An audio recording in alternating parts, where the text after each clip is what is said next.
This video is long overdue. I recorded it a couple times before, but I wanted to make sure that I do the book and by proxy the program justice. So I spent a couple days trying to nail everything down. I've also been fairly busy, so yeah, hopefully everything, the audio, things like that, are good, and I do the program justice. First off, I think it's a good idea to buy the book. Cody is generous enough to lay out his entire program basically on his YouTube channel, which you can watch on Sandbag Intensity, the program. Even as a person who tries to minimize spending the best he can, as well as manage these things to a fair degree, I think the book is still worth it to get, as the motivational stories and things like that in the intro of the book, as well as more information on how the program, or the reasoning behind how the program is ran, or like the decisions made for the programming, as well as it being slightly easier to understand the progression system and factors like that, as it's written down in the book, compared to just purely watching the video. Um, it's not a complicated program by any means, but as a person who only ran simplistic programs before this, such as starting strength, the 5x5s, strong lifts, or super squats, it's still, the progression system is still more complicated than these basic programs. It's not as complicated as something like Shaco or um, complex RPE based systems, but just keep that in mind, as the progressions are still more complex than a very rudimentary linear progression, so to speak. So, first, just starting off, um, the reasoning I got the book and want to follow the Sandbag Intensity program is mainly based on a couple factors. Um, Always wanted to support Cody and been a fan of the Stone Circle channel for a really long time. So once my funds and things like that are got a bit better this semester, I decided to support him, get the books, right? And as a person who really likes training stuff, like with a bit of shiny object syndrome as well as program hopping, I do think it's very important to pull back everything and run a more simplistic, basics focused type phase rather than anything too complex. So sandbag intensity is perfect for that. Um, it's interesting because in the book, the sandbag to shoulder is not included. I think part of the reasoning is sandbag intensity is more of a put your head down and work type program. So, as it focuses on simplicity and effort and all the bare bone basics that you really want to nail as base building or starting out, or just even to just remind yourself of these things training wise, I think sandbag intensity is perfect for that. If anyone have seen the state of my small room and what an absolute mess that is, I think it's good to run a simplistic equipment minimalist style program with clear progressions. Another factor is I haven't really mentioned it, but just to go off track, after my knee injury, the first thing I worked on was walking backwards and balancing on that one leg. Balancing. Past that, I started introducing wall sits, first from a high joint angle all the way to parallel, wall sit isometrics to work on the knee. Then I included backwards sled drags, which you can maybe see in one of my older videos. And past that, we worked on Spanish squats, first Spanish squats isometrics, and then adding banded Nordics into the equation.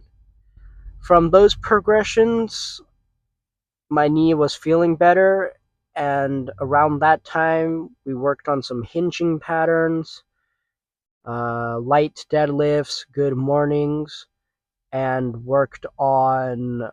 um, worked on box squatting from a high box, really low range of motion, and then just working on squatting. And from that, we progressed to increase range of motion. So at this point, I can squat to depth, but it's kind of unstable. It's not very comfortable. So another reason of why I think this program is good for me, or a reason that I'm choosing it, is that since box squats was already a part of what I was doing in my attempts to rehab my knee, I don't think box squats will further aggravate my injury. And if I progress for it slowly, I'll get stronger, which is always beneficial. And on the third day off, on how you would run the program, I can work on things like deep squatting and Nordics, which was a part of my goals before the program, and I want to keep it in there. I just can't train too hard because technically that's supposed to be a rest day. Yeah, so those are my reasoning for the program of why I'm choosing to run it. Some other additional things that I like is a lot of things from the program, despite the progression methods and equipment, is that you could technically change a lot of the things equipment wise to what you want, right? I do recommend getting a actual sandbag. I personally think adjustable, especially if you need to save space, and actually to use a plyo box, like a mini plyo box. I think it's nice because it's a fixed surface, so if you squat into it, it wouldn't sink down or anything. But I don't think it matters that much. If you have the space, the funds, get a bunch of sandbags. It'll be awesome. But if you can't, I think an adjustable one and a um, small plyo box is pretty good. The thing is, a lot of things you could swap out, right, or DIY. So theoretically, this program should be super accessible. Um, I feel like sandbags are oddly expensive. Like, I don't know. All right, that's a complaint for a later day. Um, Sandbags are oddly more expensive than I think they should be. But whatever. I think a Roman chair or 45 degrees back extension is nice to do the core part of the workout. But I think you can replace that with a lot of different other things other than the main sandbag sets. I feel like many of the other things you could do other stuff. A place where you could do pull-ups and dips is also like a necessary part of the program. Maybe an ab roller, but ab rollers are pretty cheap. If you have a power rack, that would be awesome for the pull-ups. You can have a dip station, or you can hang rings. Similarly, many door frame setups could probably work. My door is much smaller to fit a regular pull-up bar, like a regular door pull-up bar. So I have to use these clip ones, which are kind of sketch. Um, so yeah, but my point is, for the arms section, for the core section, um, that one giant set, you could use a lot of different tools that you like. So yeah, I do recommend a Roman chair though, if you have the space, which you can fold up and then store it somewhere. Um, if you have the funds for it, it's not the priciest thing. It's pretty expensive, but it's not terrible. I think doing the core section is pretty great. Abs are pretty hard on it, so if you saw in my video, I tried to do as many of it as I can and then did regular sit-ups. I know the core part of the program is more for blood flow, and it isn't supposed to be that difficult, but I think it's I think it's important to like challenge myself, I guess. So I do recommend the 45 degrees back extension, uh, just for core, the obliques, obviously back extensions. I think it's great. Um, Onto the calisthenics portion, I've never done any race the clock type of training or a set time limit. So this stimulus was pretty interesting. I think the upper body pump is different to anything I've ever felt before. Um, so I think it's great. I think one question I might have is how different we should make sand or calisthenics workout A compared to calisthenics workout B. I know they run like a different set of exercises, and I guess we have the option to choose. But I'm just wondering for to Cody, I guess, to the Stone Circle on, I guess, reasoning behind it. And progression wise, other than the two progression methods in the book that are already more than enough, more challenging enough, I'm just thinking of like way further in the future. I'm guessing other than progressing the speed of which you do them and the amount of rounds you complete, I was wondering maybe you can add a weighted vest and add just a little bit of weight, or you could obviously choose harder exercises. Um, I guess if you wanted to run this program long term, I wonder I'm what's lighter than most people, Cody's uh, idea around on how he wants to 150, approach I'll say that. 150, 155. But that's But a way and further not down the too road type inexperienced with question, as calisthenics the based work. calisthenics Not that I'm very good circuits at it, are but really um, difficult. I have a decent amount Um, of experience in it. if you've never And done going a the race multiple the clock rounds time for based the workout, 20 minutes or 25 I minutes think you're was missing out. really difficult. Um, The upper body so pump yeah, was pretty insane. and it And includes um, the after I think the the third door round, setup with these hook I things had that I to was pretty talking much about do rest earlier. pause as the So fatigue was really so catching up yeah, to me.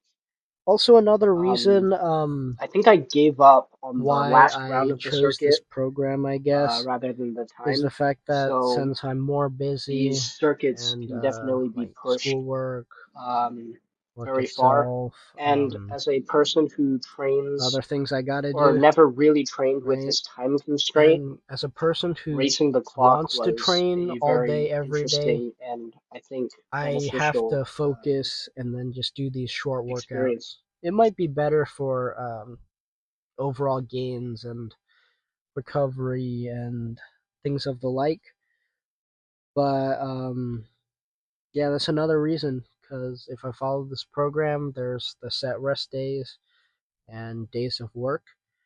And that's another reason why you should buy the book, as there's a lot of modifications. There is modifications to have the sandbag to shoulder. There's modifications to train every day. As you just saw, I did the neck portion, or I'm still doing the neck portion. I did neck extensions with a teeth lifting bit, and obviously don't go low reps, heavy weights on neck. Like I would never recommend that. Not saying you can't, right? The the reps for this program is a lot. Like for neck or for core or whatever. And I do understand it's a strength endurance mm, based program, but you can clearly tell that I am not prepared to be um, to be doing this type of high rep sets. Even on things like neck, which I think I have a fair bit amount of time spent on it, as well as the calisthenics. Like this program is very tricky, at least in my opinion. Um, so yeah, here you see me doing the neck extensions with with this thing I got recently. I might make a unboxing review video of it if anyone's super interested. I think it's pretty pricey. I think it's worth it, but to be honest, you don't need it. Same with the DIY teeth lifting bit I made. You don't need any of these things, which is like I said about the program that it's allowing these other things to be a part of it. You know, it's not just you have to follow with X amount of equipment or things like that. It's very open to different different tools, I guess, which is just really nice. Um, yep. So back to neck, right? The the 25 is a lot, like a lot of reps, but yeah, just going for it. And then the nodding portion, um, yeah,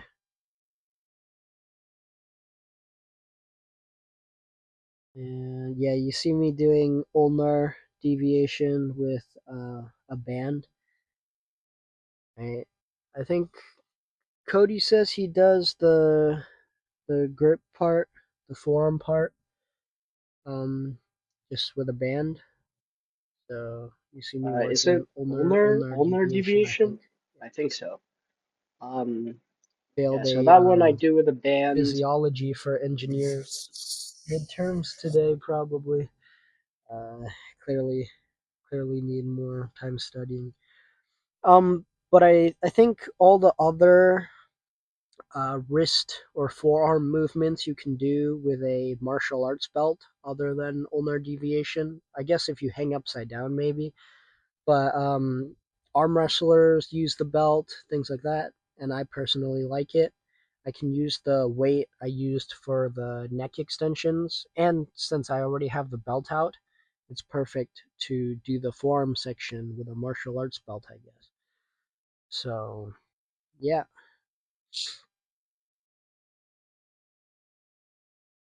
um, I think this program is good for yoke building. Like I have a nowhere impressive yoke. We're trying to work on it, I think but the only a sandbag carrying deviation you can't movements, do with um, the martial focus on martial arts belt. forearms and I neck guess work, if you're upside I down, do maybe. think this But program is good that for one, that I'd overall use a mass, band or that I yoke to guess look. like a stick. Um, I'm That could going to work too. be trying to work on But this just program just through I used the band for that one. It's a easier, bulk, and then all the other ones I so we can can try to do put with on the some belt. mass, So some trap size, things like that. That's another problem, I guess, with me is that it's harder to just get food in, to just get the calories in.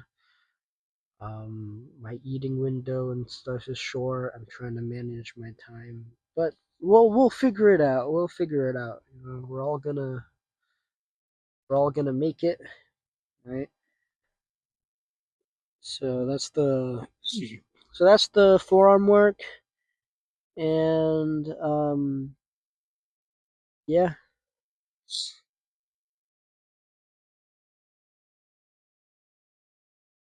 uh,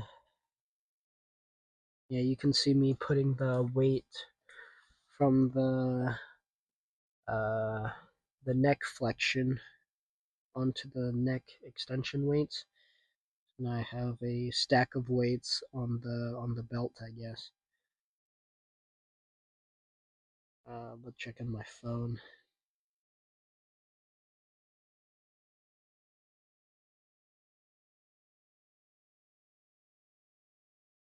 I don't know. Let me know what videos people are interested in these days, I guess.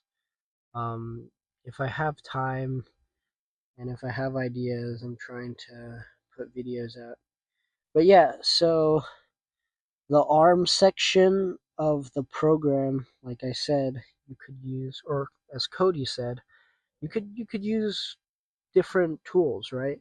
So I thought I could just use the belt that I use for forearms for the bicep and tricep, and I guess maybe if I did upright rows, it would work for the shoulder portion.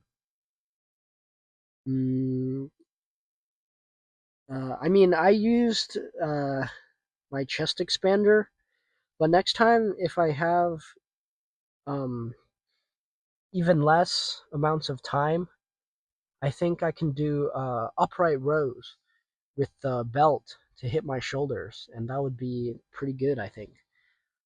One question I do have for Cody on this part of the the workout is for the giant set of bicep curls and tricep extension and shoulders.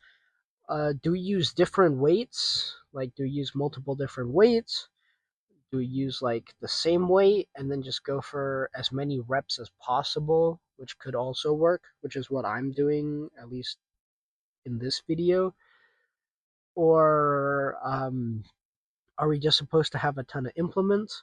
I know you mentioned you used the chest expander for these exercises, but for like the bicep curl, are you doing it unilaterally? Like, are you just doing the left arm and then the right arm and then moving on to triceps, which I guess you can do extensions with both hands, like the sideways press, and pull aparts for the shoulder? I was wondering if you were doing biceps, I guess. Are you doing it unilaterally? But maybe I didn't read properly or didn't understand properly. It's entirely possible. And these are also like the small stuff, to not sweat over the small stuff. I think the main focus of sandbag intensity is its progression ideas on how to push the main sandbag lifts, and especially the sandbag box squat. So I'm just questioning over the small stuff, I guess. Um, but the book is brilliantly written in terms of the progression system for sandbag lifts, and then this like multiple weight uh, beat your rep type programming for sandbag is such a brilliant idea. Because I failed the super squats program multiple times because just due to other factors, my core not being braced, or just I don't want to make too many excuses, but I just failed the 5 to 10 pound weight increment. Like I just can't add any more weight on my squat. You know, I don't want to make excuses, but I think the box squat is such a cool exercise because while in super squats, which is this other book, while in super squats, um, the point is to push the squat, right? The regular barbell back squat. But compared to the box squat, the fact that you can rest at the bottom so much more and then just keep pushing it, it's more of like a mental thing. I think it's super cool. This program, like the sandbagging intensity, when I first heard about it, I was reminded of the super squats program, which Cody does give credit to in his book. But I think sandbag intensity is like super squats, but I dare say better. Um, at least in my opinion. And the fact that you have multiple weights to choose from to push reps, so you can push a heavier weight for fewer reps as long as you beat your previous record, that allows you to adjust your training.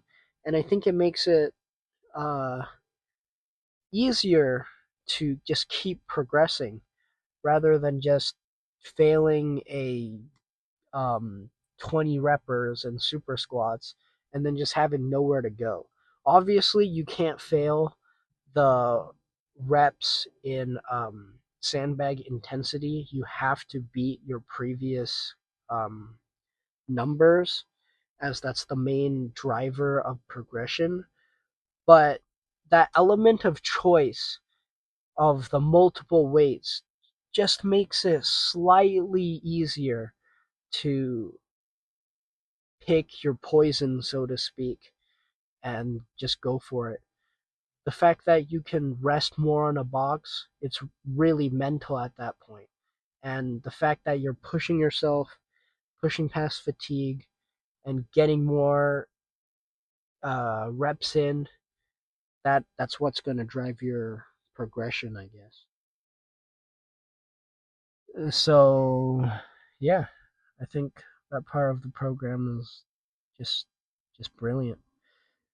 Uh, Yeah, so now you can see me doing the last like the 100 reps.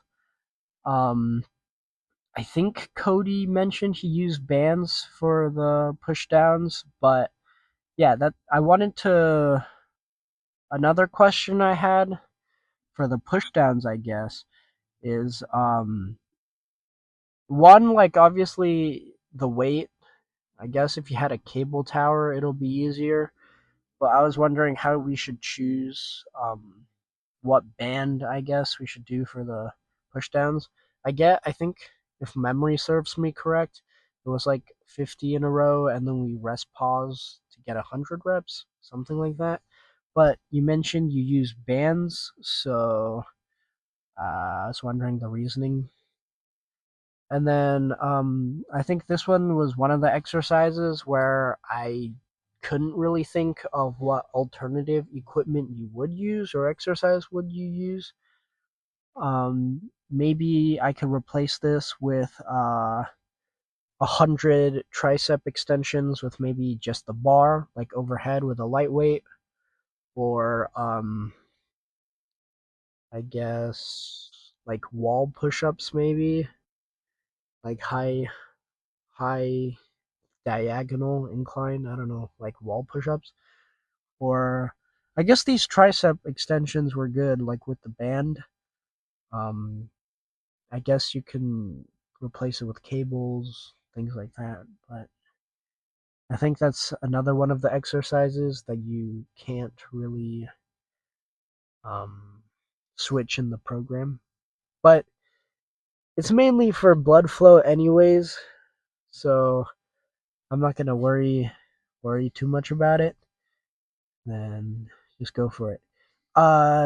Another note is I'm pretty sure I did calisthenics workout B when I was supposed to do calisthenics circuit A.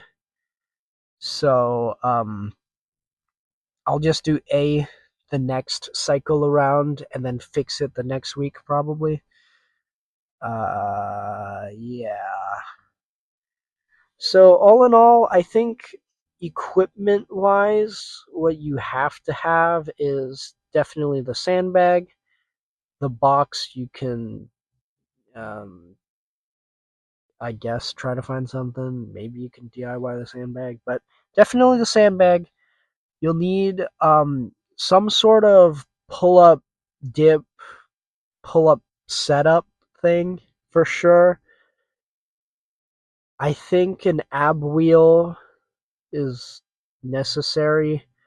They're definitely great, like a main thing of the program, and bands for sure. So not the most, definitely not the most expensive set of equipment. And if you were to do this in a nice home gym or in an actual gym, maybe you can bring your own sandbag. I don't know. Uh, um, but yeah. Uh, those are my these are my initial thoughts of the program. I have been working on uh, just eating more, um, meal prepping. If anyone has any advice on that, it'll be great. Um, Another reason for this video is to mess around with the audio. I think some of my videos, the video audio has been inconsistent. Sometimes I sound like I'm speaking underwater or things like that. So hopefully I can figure something out with the audio. I'm hoping this video, the audio is just great. Like it's clear. Um, I can't speak very eloquently, like with my words, unlike these other YouTubers. Um, that make that makes their videos super nice. I'm just rambling. So the least I can get right is the audio to be clear and people will know what I'm saying. Um, yeah. Super long video. If you made it this far, leave a smiley face in the comments or something. It's just me rambling for I don't know how long. Um, yeah. I'm gonna be running this program for the foreseeable future. I missed a couple days. I might make a video talking about like yesterday. Um, but